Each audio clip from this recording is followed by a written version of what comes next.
சிம்ம ராசி பூர நட்சத்திரம் மனைவி, மகர ராசி அவிட்ட நட்சத்திரம் ஹஸ்பண்ட். ஸோ திருமண வாழ்க்கை இப்ப எப்படி இருக்குது? அதான் உங்களோட கேள்வி.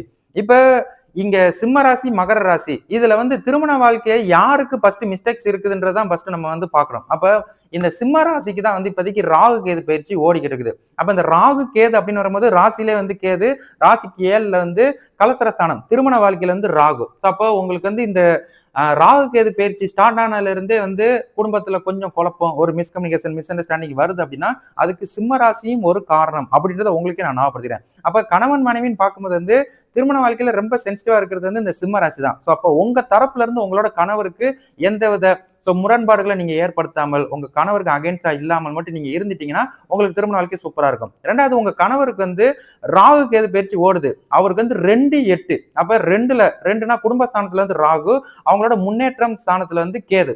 அப்ப அவருக்கும் மைல்டா குடும்ப வாழ்க்கை கெட்டு போயிருக்குது. அப்ப இந்த 2 பேத்துக்குமே வந்து திருமண வாழ்க்கையில நீங்க 2 பேரும் அடுத்த 1.5 வருஷம்னா இன்னையில இருந்து இந்த 2025 ஃபுல்லா எடுத்துக்கோங்க, 2026 ஃபுல்லா எடுத்துக்கோங்க. இந்த 1.5 வருஷத்துல வந்து நீங்க வந்து திருமண வாழ்க்கையில 2 பேருமே ஒத்துழைச்சு போறது, விட்டு கொடுத்து போறது, அன்பு இருக்கிறதுக்குரிய விஷயத்தை நீங்க 2 பேருமே ஃபாலோ பண்ணீங்கன்னா திருமண வாழ்க்கை நல்லா இருக்கும். இல்லாட்டினா இதை வந்து சின்ன சின்ன சண்டை அப்படியே பெருசாகி கொஞ்சம் ஒரு பிரிவை கொண்டு வரும். அந்த அளவுக்கு மட்டும் போகாமல் இருக்கிறத பாத்துக்கிட்டீங்கன்னா இதை பேலன்ஸ் பண்ணிடுவீங்க அப்படின்னு உங்களுக்கு ஞாபகப்படுத்திக்கிறேன். சரிங்களா? மற்றபடி வந்து நீங்க பேலன்ஸ் பண்ணணும் திருமண வாழ்க்கையில. சரிங்களா?